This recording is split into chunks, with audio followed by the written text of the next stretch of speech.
Let's really just read one verse. Verse 51 said, "Mine eye affecteth my heart because of all the daughters of my city.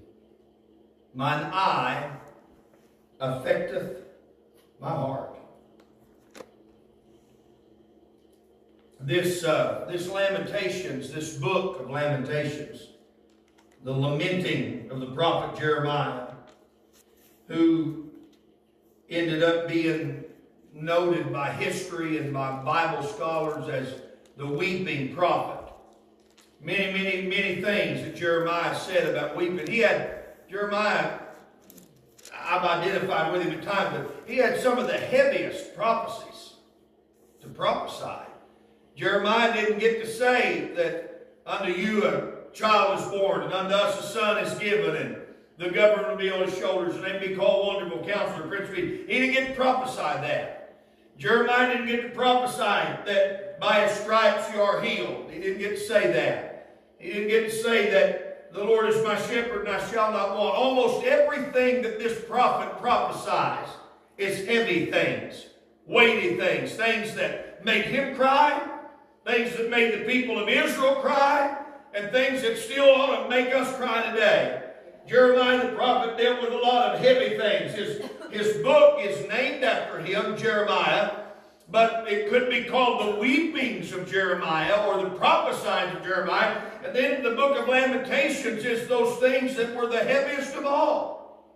The lamentations of Jeremiah, the weeping, the crying, the hurting, the woe of this man of God. Several weeks ago, or a few services ago, I don't know how long it's been now, I mentioned the eye gate, the ear gate, and how things that you see or that you watch or you behold will affect you inside. How things you hear will affect you inside. And Jeremiah said, "My eye has affected my heart. I'm dealing with something inside me because of something that I saw with my eye. I beheld something that has hurt me.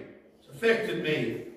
The things that filter through our eyes will have a profound and significant effect on our hearts. Love is sometimes an emotion that comes by what is witnessed with the eye. Anger, pity, compassion, jealousy, lust, hatred. A lot of things that really come through the eye gate. You see an elder person going into a store struggling, carrying some bags with them. Their steps are slow, they're feeble, they're shaky. Maybe they got Parkinson's and they're shaking bad. They're trying to get a door open and some young person comes across the parking lot and opens that door for them and picks that bag up and helps them on in. And what you saw will affect your heart. Because there'll be a warm feeling spread across your heart as you witness that. Because what you saw. You see some mother, and using the term loosely, in a store being mean to her child. I probably mentioned it. I'm sure that I have.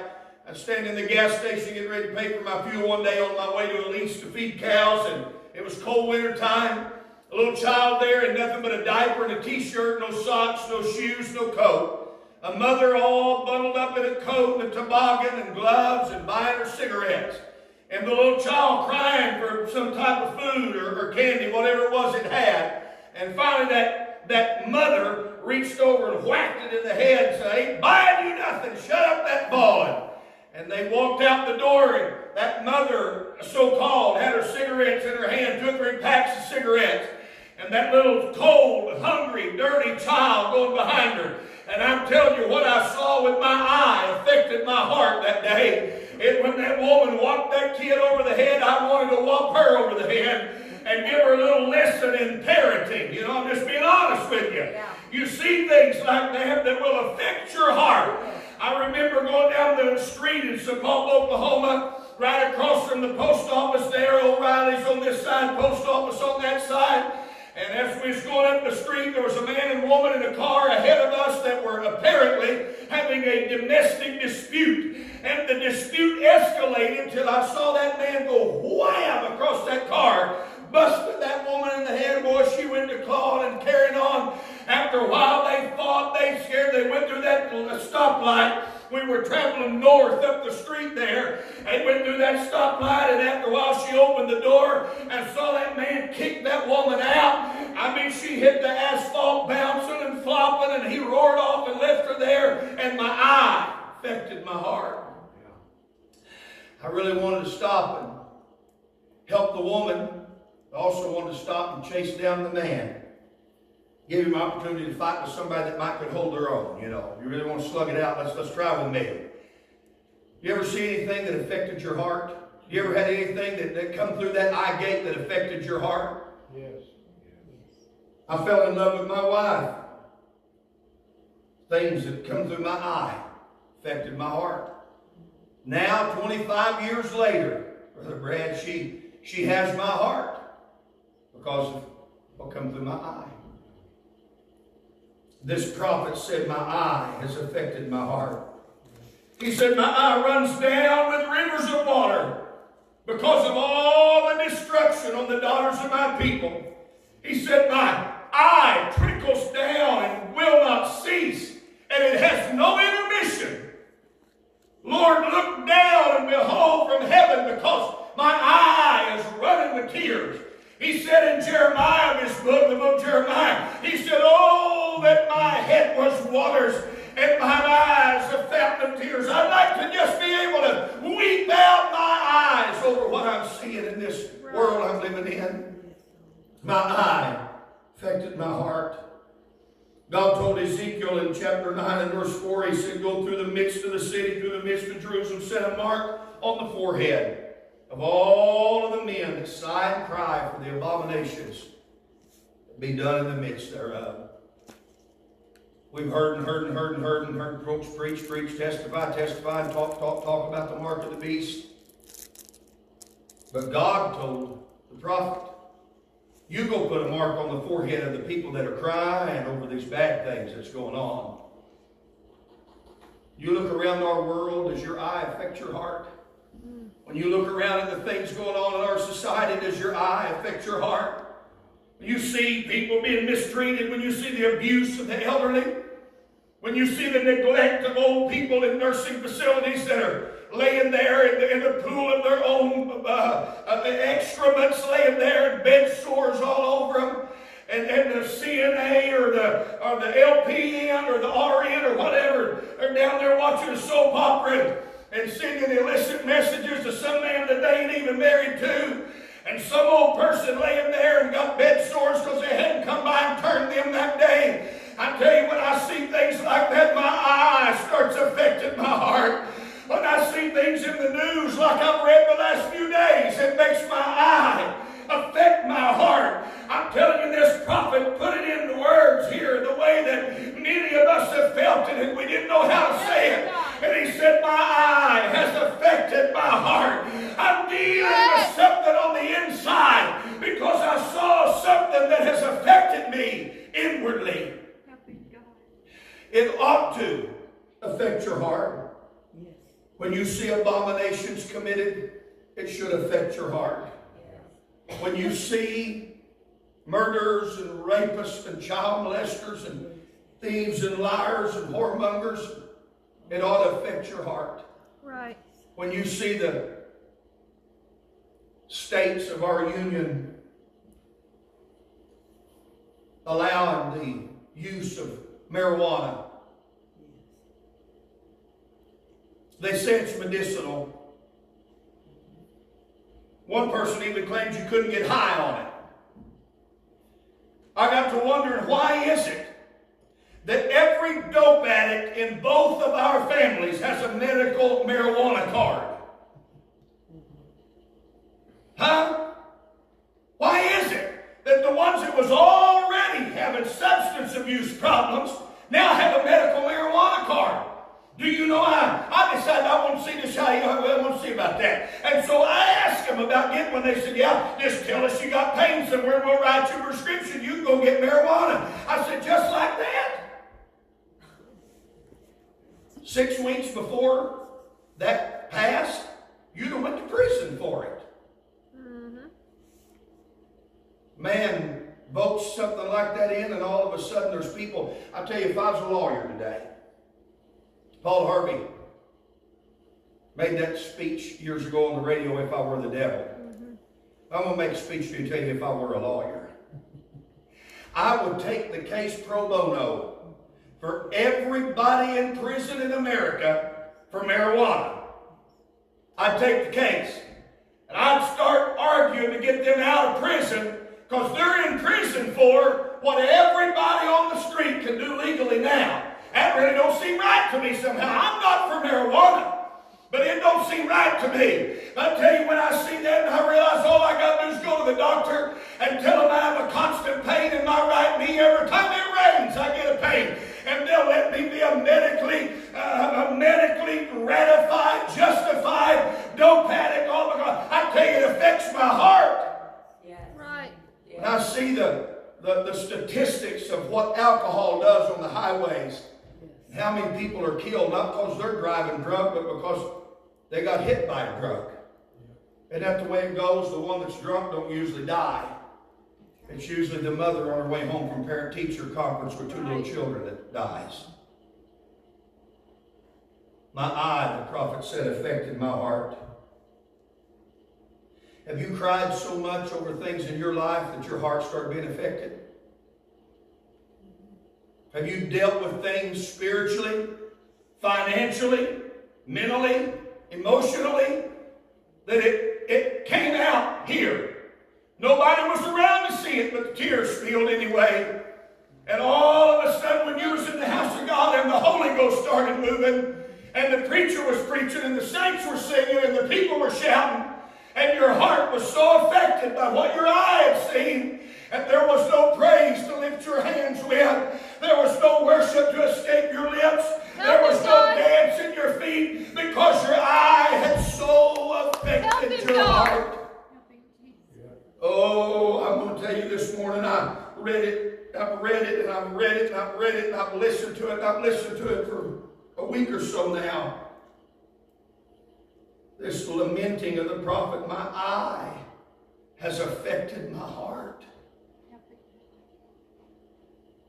We see people in church and we wonder sometimes what they're going through. We wonder sometimes how can we help them? What can we say to them? How can we lift them up? How can we make this person feel like they need to get a little closer to God? How can we make this person that's hurting feel better? How can we make this person that's sinning stop it? And I realize sometimes what they have saw with their eye affected their heart. A little child, oftentimes the offended becomes the offender. Things that they witness in their childhood as mom and dad fight and bicker and beat each other and cuss and swear and drink and dope and cheat and do what they do. And that child grows up and they begin to emulate those exact same things that they saw. They start doing just exactly what mom and dad did because their eye affected their heart. It was cute. They thought it was cute to stick alcohol in the baby's bottle. But then they wanted to request prayer at church when they had to go bail them out of jail because they got caught driving under the influence of alcohol. They thought it was cute when that little 2-year-old boy took a drink of daddy's liquor till they had to go identify the body that had been wrapped around a telephone pole and thrown through some pine trees because he died in a drunken stupor on the side of a highway. I'm telling you this morning, your eye will affect your heart.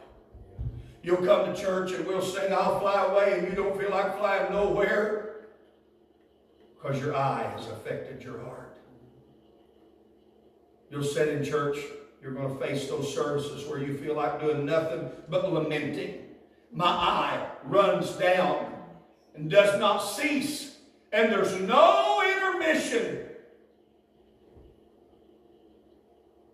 Intermission is the best part of a boring play in school. When you're forced into the gymnasium to watch some boring play that's poorly produced and poorly played out, and you finally get to have intermission. You can go out and get some popcorn. That's the best time. You go to singing and the people can't really sing and you're really not sure why you're there. And they finally have intermission. That's the best part, Brother Brad.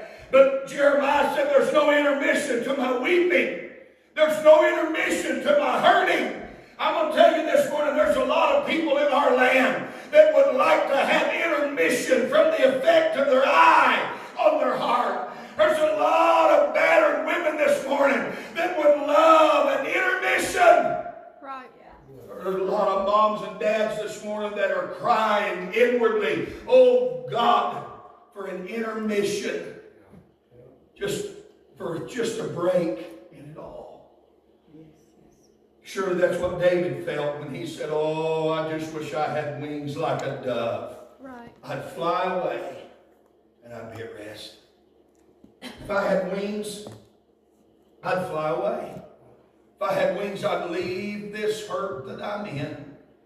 If I had wings, I'd leave this confusion. If I had wings, I'd leave this pain. If I had wings, I'd fly away. I'd be at rest. Brother Chuck's home with the flu this morning.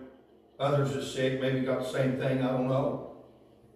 I'm telling you, about 18 hours into a 24-hour stomach virus, you'd be glad to have some wings. Yeah. Just get me out of here. Being had only been sick a few hours and the disease was only going to last about 24. A few hours into it, I walked downstairs to his bedroom. He's laying on his back, spread out, laying in the floor on a blanket, just like a big bug. Walked in and I said, hey, Bubba, how you doing? He said, I don't even remember what it feels like to feel good. I've been sick for so long. And he'd only thrown up about twice. I tell you, it don't take very long to forget feeling good when you're feeling bad, does it? No intermission. Have you ever split that 24-hour flu up over about 10 different settings?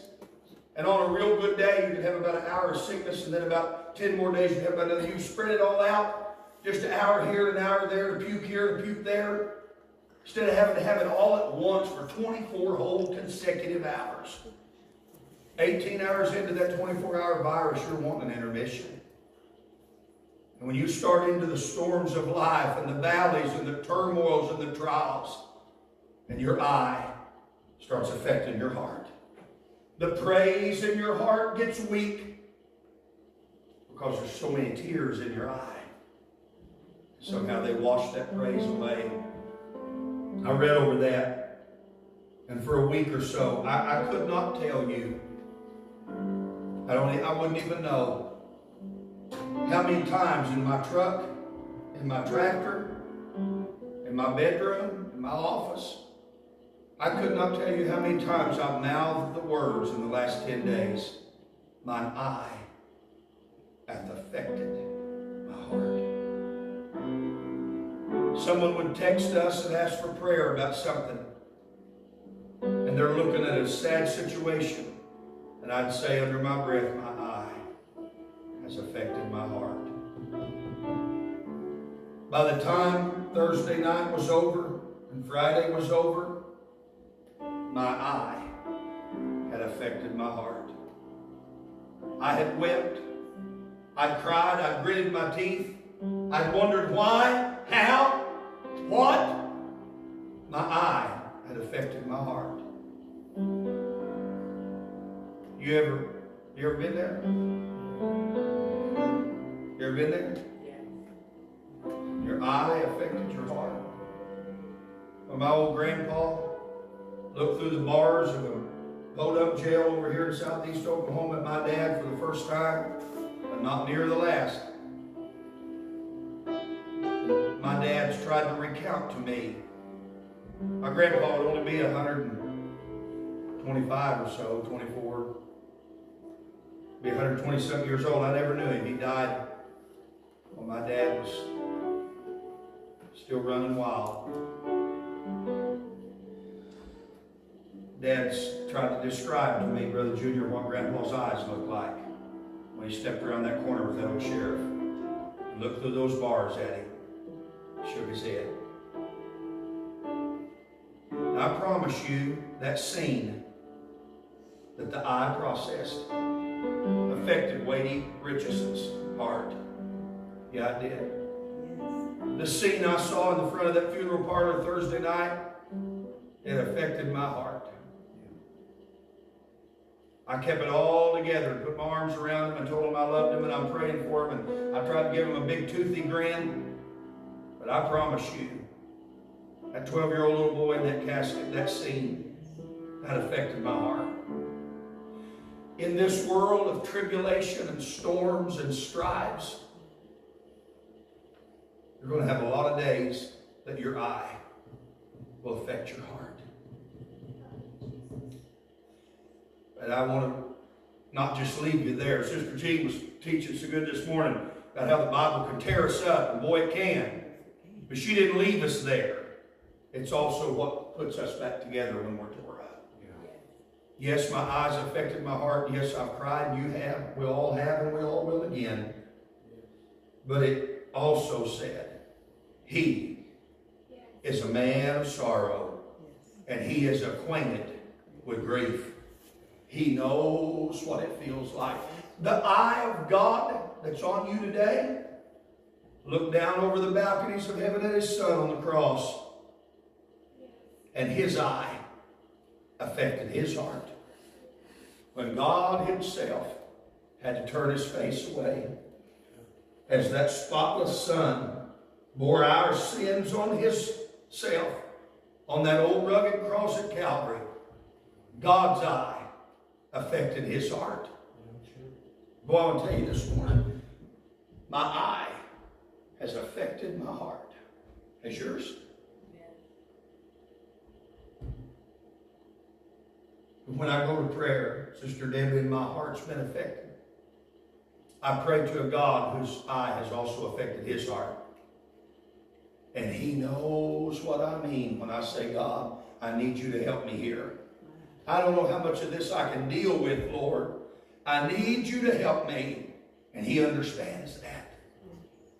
When I'm tempted, and God would cut me off somehow in judgment, but the nail scars next to Him says, for my sake, reach Him one more time. Praise God. Let's stand this morning. I don't know why last Sunday and this Sunday both seem like I kind of preached this way. I ain't done a lot of ripping and snorting the last couple of Sundays. I ain't done no kicking and jumping. I guess it comes in spurts. I don't know. I'm just trying to preach to you like I feel. I feel like this morning that there's people in our presence today in this congregation. We've got so many out. But I really feel like there's people sitting here this morning that your eyes affecting your heart. Yes. I could go down the rows pretty easily, and I could call you out and point you to those scenes that's affecting you, but then you already know what they are. You already know what it is that's affecting you.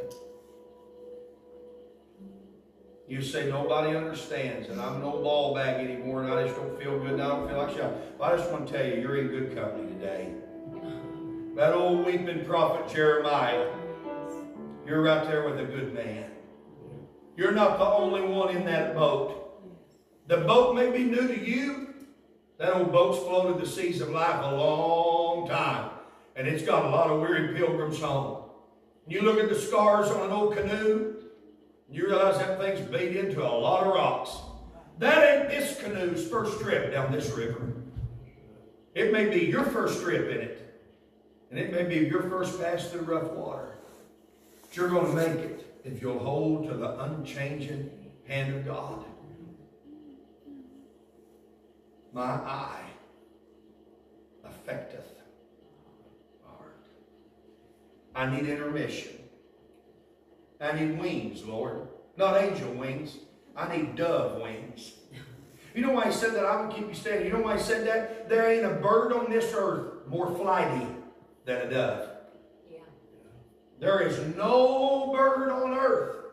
You snap your fingers and empty a field of doves. They'll fly at anything. Yeah. A dove is a tender creature. David said, if I had wings, Now, I don't want angel wings that I can fly around and show you all how great I am. I don't want eagle wings. I want some dove wings. Why? Because they're get out of Dodge wings. They're getting me out of this mess I'm in wings. That's what he was asking for. I can't stand what I'm in. And I want out of it. Give me wings, Lord. I want to get away from this. Praise God. Let's go pray this morning.